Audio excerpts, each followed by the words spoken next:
சென்னை குரோம்பேட்டையில் குடிநீர் வழங்க கோரி பொதுமக்கள் மறியல் போராட்டத்தில் ஈடுபட்டிருக்கின்றனர்.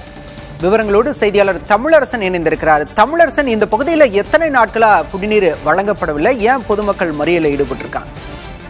பலா, வணக்கம். குரோம்பேட்டையில் 10 நாட்களாக குடிநீர் வரவில்லை என்கின்ற காரணத்தினால் பொதுமக்கள் திடீர் சாலை மறியலில் இன்று ஈடுபட்டதால் அப்பகுதி முழுவதுமாக பெரும் பரபரப்பு ஏற்பட்டிருக்கிறது.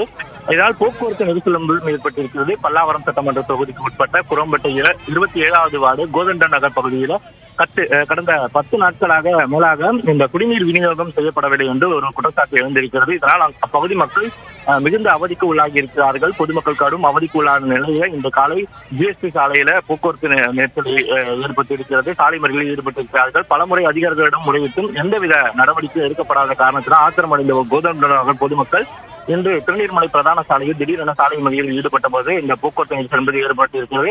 இதனிருந்து தகவல் இருந்து சம்பவ இடத்திற்கு வந்த காவல்துறையினர், மாநகராட்சி அதிகாரிகள் பொதுமக்களிடம் சமாதான பேச்சுவார்த்தை நடத்தினர். குடிநீர் விநியோகத்தை சீரமைக்க உடனடியாக நடவடிக்கை எடுப்பதாக அதிகாரிகள் உறுதியளித்து பொதுமக்கள் அங்கிருந்து கிளம்பி சென்றனர். முக்கிய சாலையான திருநீர்மலை பிரதான சாலையில் பொதுமக்கள் திடீரென சாலை மறியலில் ஈடுபட்டதால் அப்பகுதியில் வாகனங்கள் நீண்ட தூரத்திற்கு அணிவகுத்து நின்றது.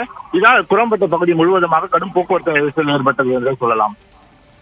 விவரங்களுக்கு நன்றி தமிழரசன்.